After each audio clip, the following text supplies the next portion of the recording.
Hey, everybody. Welcome back to another installment of The Dirty Work. Today's episode, we're discussing how to perceive money and change your views on money.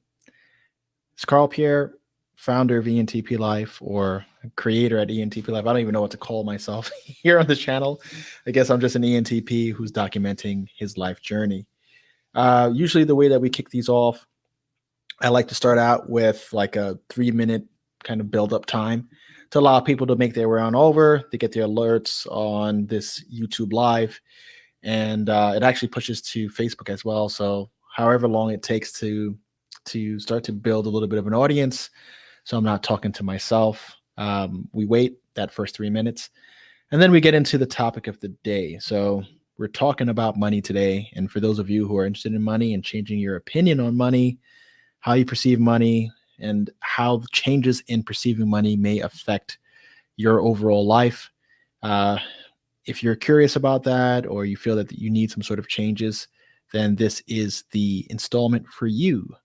If this is not for you and you don't care about money, maybe you should move on or sit around and see if I change your opinion or potentially bring some new ideas to the table. So right now we already have one person tuned in. Welcome, whoever you are. Another thing that I want to talk about in this time is kind of the structure of these videos. I try to keep it to 30 minutes.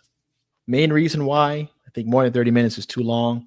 Second reason for keeping it only 30 minutes is because this camera right here, I have it recording in order to live stream. It's a DSLR camera, and it only records 30-minute cycles. So if I go beyond 30 minutes, it cuts out, and then I get a big flashing thing on my screen, which is kind of gross, and it's not so good. So it helps to control my time to 30 minutes. We keep it concise. 15 minutes or so of me talking about my perceptions of money, maybe even less than that, and then I kick it over for questions so that I can answer whatever questions you have. We try to keep it to the topic, but I'm always willing to answer off-topic questions, because here on this channel, I talk about real estate, business, my investing in international properties. Right now, I'm doing a property in Italy. I'm getting set to do another property in Brazil. Just finishing out another Airbnb in New York. And I think because I put all that content out there, there are people who are coming to this channel interested in different things.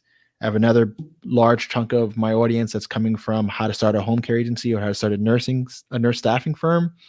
So they have questions as well. So I try to answer those questions because I'm not doing any consulting now. Don't really have the time for it. So this is the place and the time slot that I have reserved for answering any of these like one-off questions and giving any kind of business advice. So we made it to our 3-minute mark. And as I was mentioning before, today's installment of The Dirty Work is number 47. I've been doing this daily vlog, I would say almost daily. It's not 100% daily, but I've been doing this daily vlog for about 47 sessions. And I got inspired to do this blog because I feel that social media just focuses on highlights. I wanted to show kind of a little bit behind the curtain, how entrepreneurs think, how an ENTP thinks, and really what goes into whatever venture it is that I'm pursuing, rather than just showing the highlights of either the success, the money, the accomplishments, the things, the possessions. I really don't like that about social media, and I wanted to kind of give a different perspective, which is all the inside work, all the dirty work, hence the name.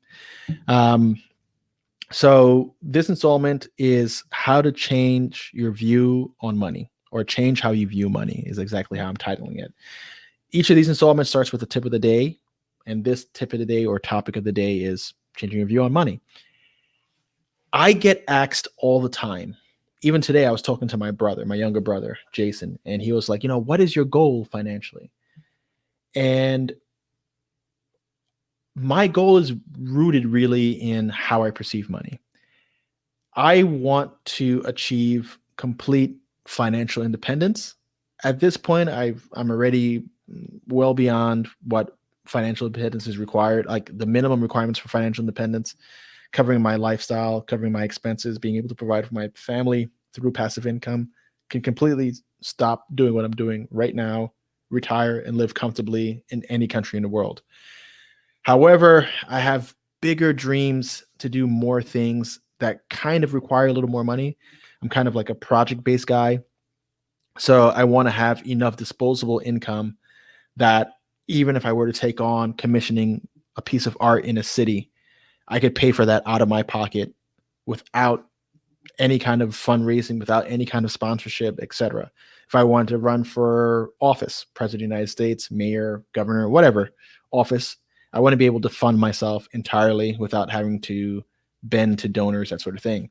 So I'm on a different kind of mission as far as financial independence is concerned. I really want to get myself wealthy enough that I don't have to ask, I don't have to beg, I don't have to negotiate my morals or my ethics or my core values to please investors or donors, right? So my mission is different, but I've always viewed money as a tool.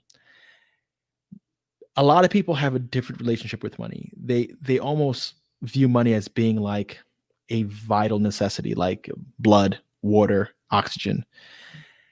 And because they put money on this absurd pedestal, they almost like mystify it, right? It's like a hard thing to acquire all the money that you need. It's like this thing that is almost out of reach for most people. And I think that's a very false narrative. And I think that's a narrative that is taught by our society, right? As a capitalist country, we really celebrate people who've made a lot of money. We celebrate success. We celebrate celebrity. And we almost put like these in a culture that celebrates celebrity. Being a celebrity, being an athlete, being uber rich and famous is reserved for a very small minority of people. However, there are a lot of wealthy, undocumented Americans, right? Like by undocumented, I don't mean illegal, but undocumented, like their story isn't part of the news cycle. And because of that, we only see a few really successful people in our day-to-day lives, in our social media feed, on the news, etc. We don't see the millionaires next door. We don't see all the millionaires and wealthy people who are just occupying random properties in Manhattan. Their story isn't publicized. They're well off and they're wealthy, but their story isn't here for everybody to see. And because of that, we see only so few people occupying that space that we think it's almost this rarity. And to be wealthy and to be well off and financially stable is not that much of a rarity.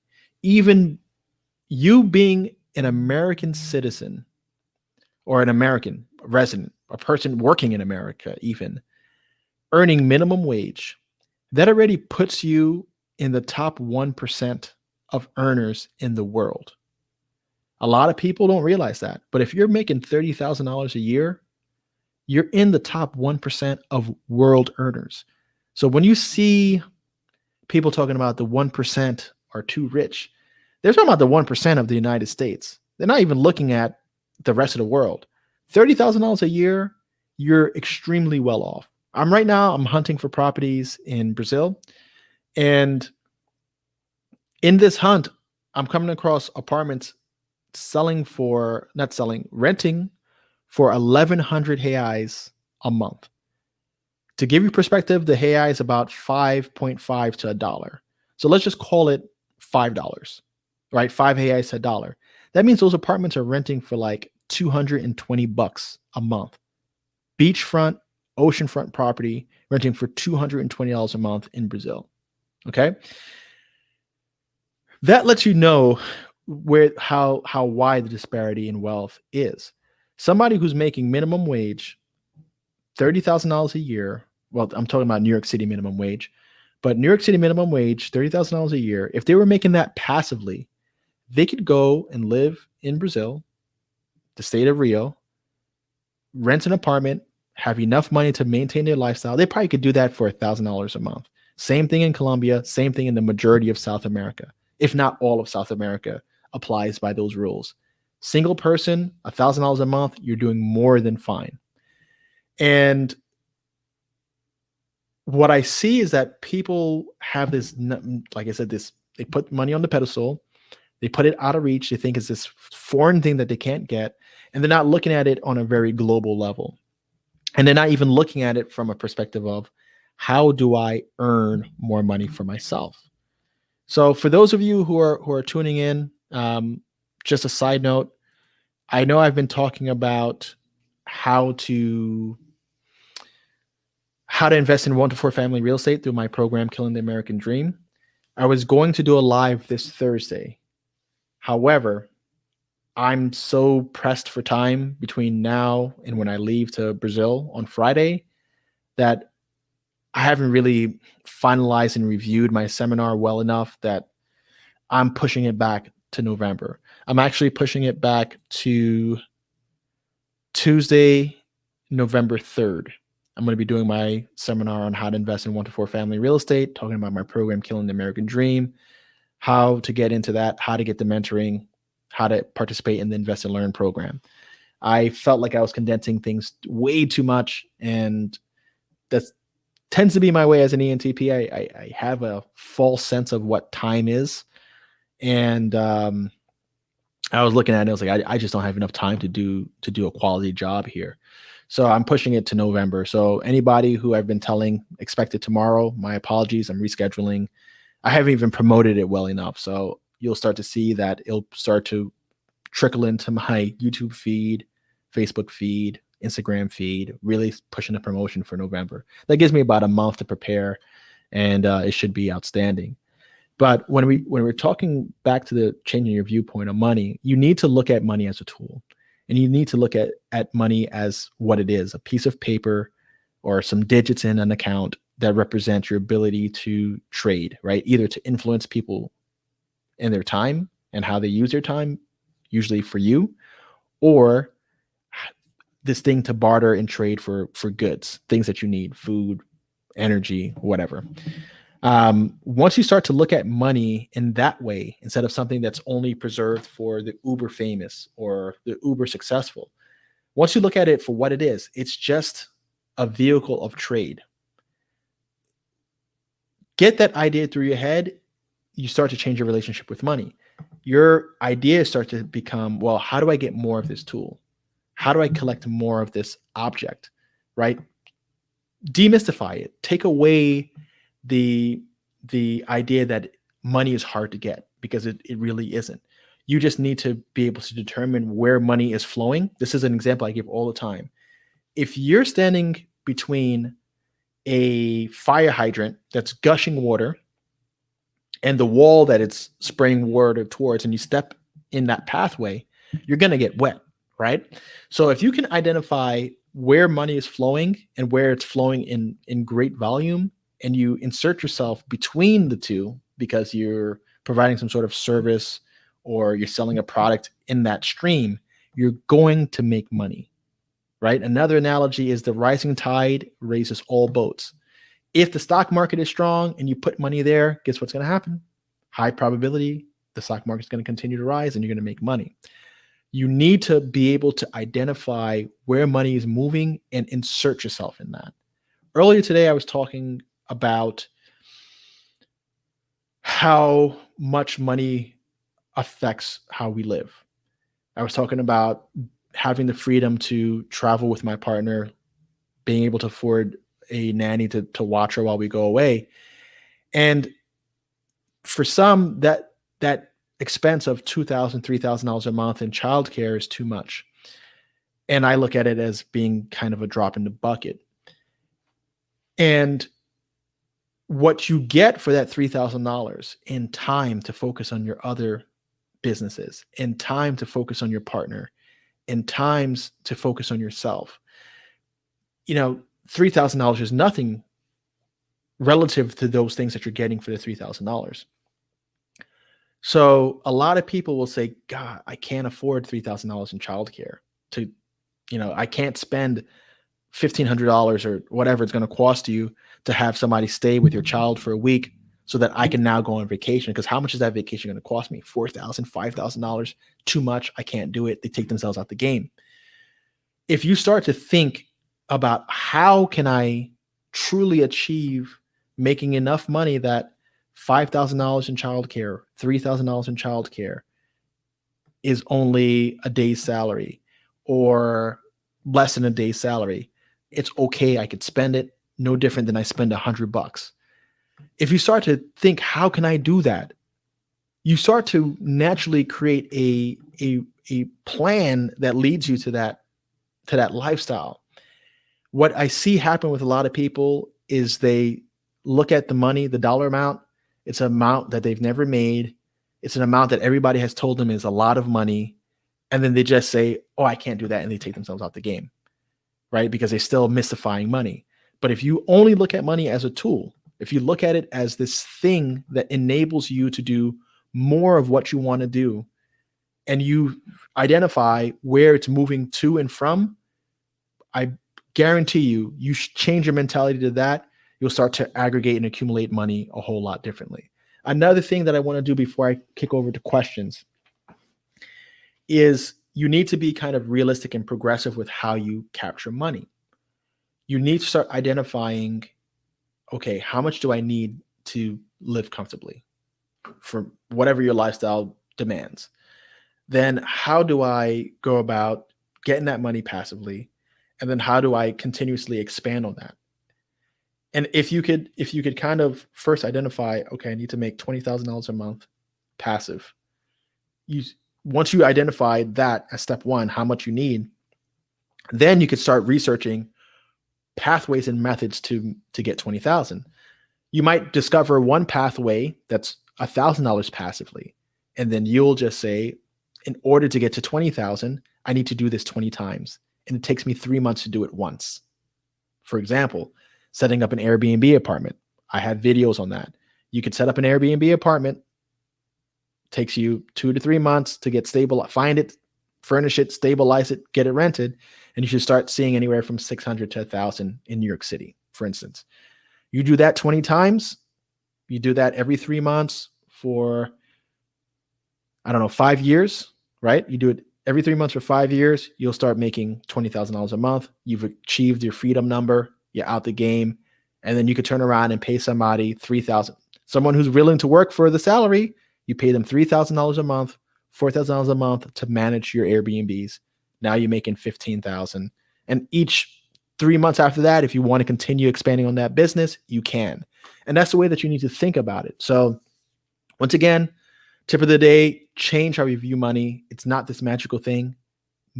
Trillions of dollars are moving every single year right here in the United States. Put yourself between where that money is moving, and I guarantee you'll make more of it. Also, always focus on how can you do this passively. You don't want to be directly trading your time for dollars. So that's the end of my spiel and the tip of the day. As far as what I've done today was kind of a busy day. I had to do some bank transactions, paperwork for real estate transactions as well. I had a meeting with one of my subscribers today who's starting a really cool application connecting nurses that are looking for travel assignments with the travel assignment.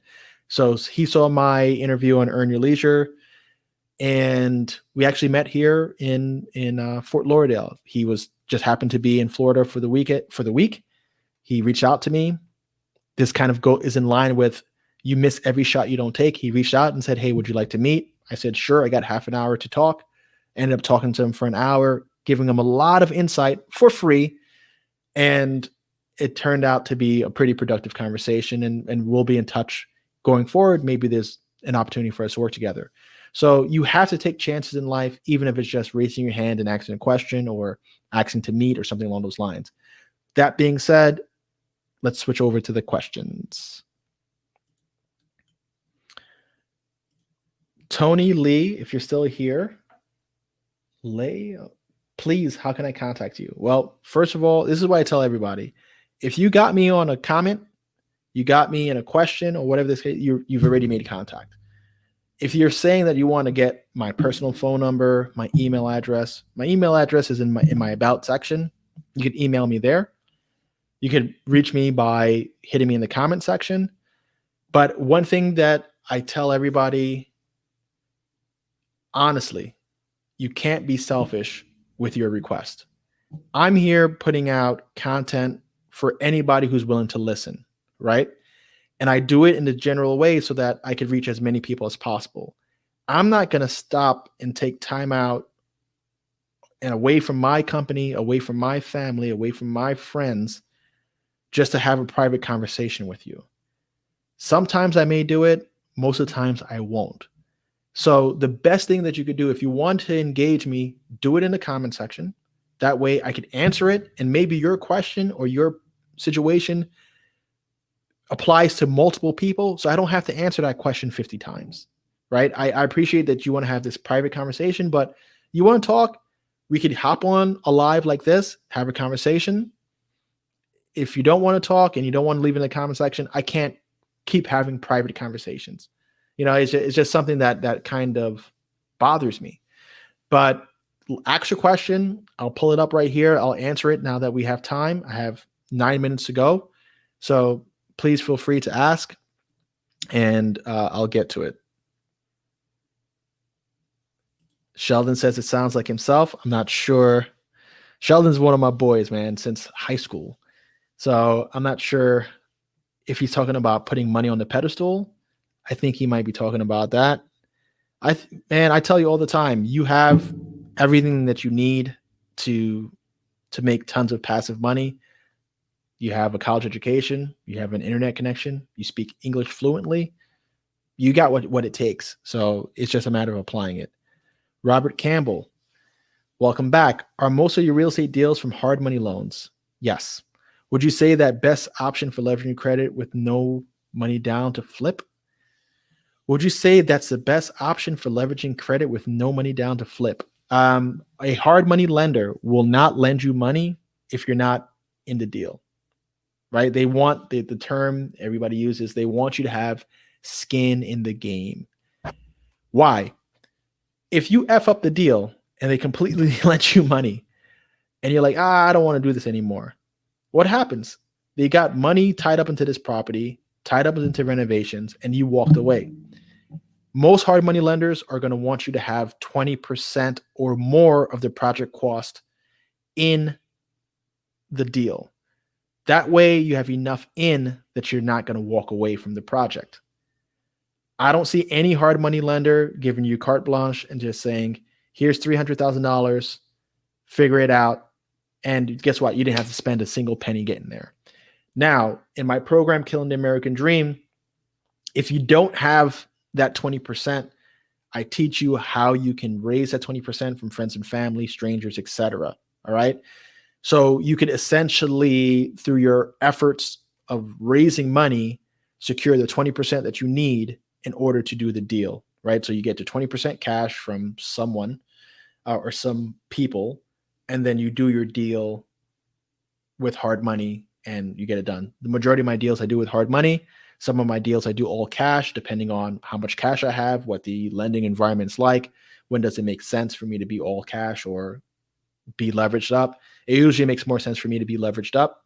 But if I need to close in cash, I can, and I do when it warrants it. How do you deal with self-doubt? Well, I look in the mirror and I call myself a wimp. And for me, it's just like, I can't be that dude. So I'd rather fail in a significant way than always wonder what if. Jay-Z got I love rap music for this. Jay-Z got a line in a song called Can I Live that says, I'd rather die enormous than live dormant. Or we'd rather die enormous than live dormant. Something like that. I think it's, I'd rather die enormous than live dormant. That's how we on it. That's the line. And it's true. And that resonates with me. I'd rather go out with a big bang and fail than be sitting around thinking, what if? The what if is more scary to me than the public failure, because I have to live with those thoughts for the rest of my life. And if I fail, at least I know that I tried. So that's how I view with it and how I deal with self-doubt. And then another way that I deal with self-doubt is that I go out and do difficult things, or I go out and I put myself in uncomfortable situations until it normalizes. Because then I could always build on that experience and say, you remember that time I gave a presentation in front of 700 people at the university? You remember that time that you did this, that was a scary thing? Remember that time that the first day you flew an airplane? I do things that are challenging, and I use them as a point of reference for my future endeavors. And that's how you build more and more confidence in what you're doing. First time sub. Thank you. Welcome. Here I do my best to share my perspective and try to give people some guidance on how to move through real estate and the business world, and maybe even how to kind of bring their ideas into reality. So if that's the sort of thing that you like, make sure that you like, subscribe, all that. I try to answer every comment. Actually, I answer every single comment. At this point, I still can do it. So if you want to connect, or you have a question, hit it in the comment section. Tony, how much will you recommend as capital for home health care of 10 patients? Depends on your state. I would say 10 patients, let's just say 10 patients, 30 hours. You're paying maybe, let's call it $10 an hour if you're, depending on the state that you're in. 10 patients, 30 hours, that's 300 hours a week, $10 plus taxes and everything, call it 15, 4,500 a week that you're going to need to float payroll. You're going to need to probably float payroll from anywhere from 4 to 6 weeks. So let's just call that $30,000 in float money, and probably another $20,000 to get started. I would say 50 grand would be a good minimum starting point to even get into that operation. Gabby Miller, or Gabby, maybe. Gabby, yes, I do have a mentorship program. It's called Killing the American Dream. You could access that at www.entplife.com. I have a webinar coming out November 3rd. Is it Tuesday, November 3rd, where I discuss how my program functions and how you could get mentoring through our Invest and Learn program. Essentially, you invest in a deal alongside me. You get an equity position in that deal, meaning that you have a vested interest in that deal. All the money goes to the deal, not to my pocket. I make my money on the exit of that deal, and so do you.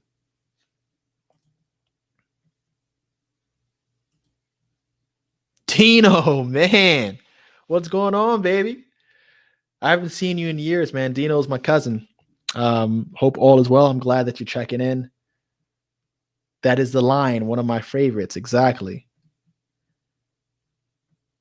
That's referencing the Jay-Z line. Thank you for pointing that out. And let me tell you, Dino was like forever a true hip hop fan. Grew up in the Bronx where hip hop started. And I remember being a little kid and him and his sister Karen talking about the club scene, different artists, collecting tapes.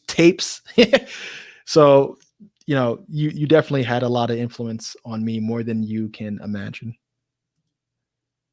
Do you have a real estate mentorship program as well as a home? No, I don't have a home healthcare or a healthcare mentorship program as of yet. I've been thinking about doing a staffing firm program. A lot of people have been reaching out.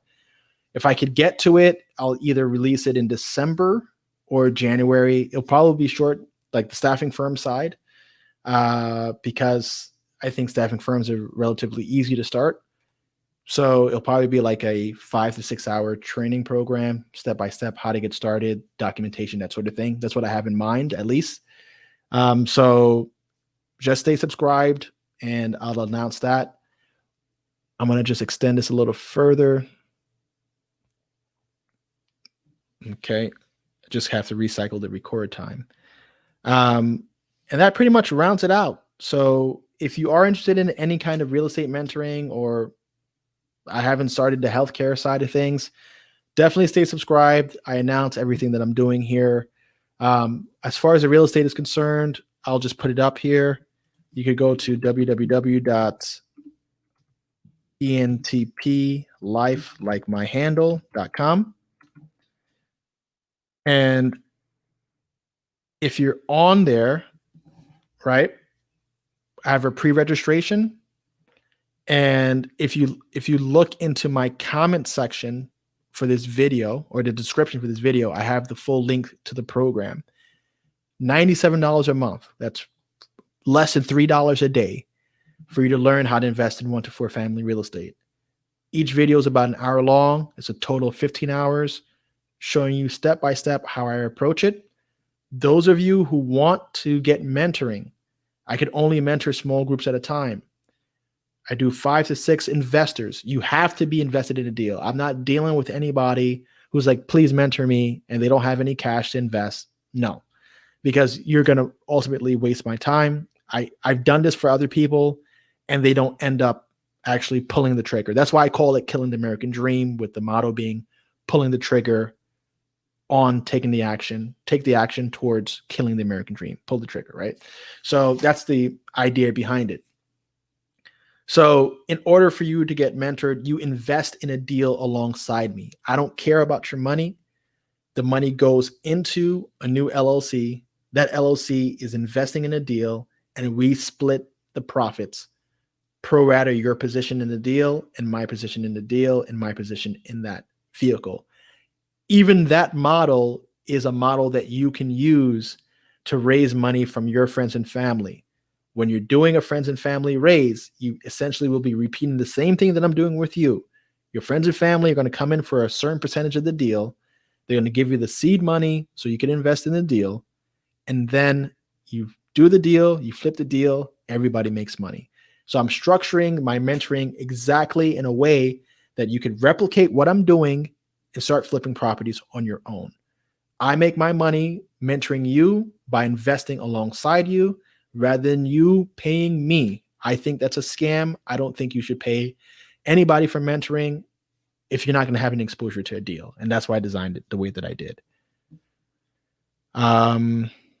Robert Campbell, what's the difference between 2K lifetime ENTP subscription and monthly? Okay, Robert. So the $97 a month is a month-to-month subscription. It's the entry-level product. It only allows you access to this program, right? The 15 hours of a video teaching you how to invest. The $2,000 option buys you lifetime access to any other course that I put out. So right now, I only have one course, right? That one course is Killing the American Dream, 1 to 4 family real estate. The next course that I'm putting out is most likely going to be how to start a healthcare staffing firm, or even any staffing firm. All right. Once I have that out, anybody who paid for the $2,000 option for Killing the American Dream, or paid the $2,000 option for the staffing firm, gets both. When I do my how to invest in 5 family or 5 unit and up commercial residential projects, and I do that course, the same $2,000 that brought you into Killing the American Dream buys you into that program. So you get lifetime access to whatever courses I put out, as long as I'm putting out courses. Okay. The $97 option is the cheapest option. That if somebody's just like, hey, I only want to learn this thing and I want to spend as little money as possible, that's their choice. So as I release new content, new products, that becomes courses that you get comp to because you invested, a larger amount. Another thing about the $2,000 option, when you buy in for the $2,000 option, if you elect to move into the Invest and Learn project, then I'll take your same $2,000 you paid for education and convert that towards your contribution to the equity for the deal. Meaning, if there's a $10,000 minimum equity requirement, but you already spent $2,000 on the course, you'd only have to come up with another $8,000. That will equal your $10,000 minimum. So like I said, I really don't care about the course money. What I really care about is getting people to be investors. I care about them being successful as investors. So when I'm looking to put up a $200 million housing complex, or I'm looking to do bigger deals, I've planted the seed of a bunch of other flippers in a bunch of other cities who should be doing well because they learned properly to potentially invest in the next deal with me. All right. So I'm trying to develop investors who think like me in cities throughout the country who are making money so that when it's time to do a bigger deal or when I want to do more deals in that city, I have somebody that I could work with. So it's really like a development program that helps me out in the long run. The trade-off is that you, instead of paying me to teach you stuff, you end up paying into a deal and really getting your feet wet and doing what is required of you to be successful in this industry. I don't want your money for just education. That's why the entry level is so freaking cheap. If you just want education and you're going to be one of those people who stays in that circle of educating yourself and never pulls the trigger, hey, stay there and pay me $97 to hold on to that dream. Fine, I'll take that money. But if you're someone who's a little more serious and who really plans on investing, then you could do the $97 option, then to invest and learn, or you could do the $2,000 option, whatever. It doesn't matter to me. What's most important to me is that you get in a deal, get your feet wet, know what it feels like to have exposure, know what it feels like to go through every single step. Because once you've done it, you start to think, man, that wasn't that bad. Maybe one more and I could do it by myself. Or maybe after the first one, you're ready to go independent. Most people need that little hand holding at first. That's who this program's for.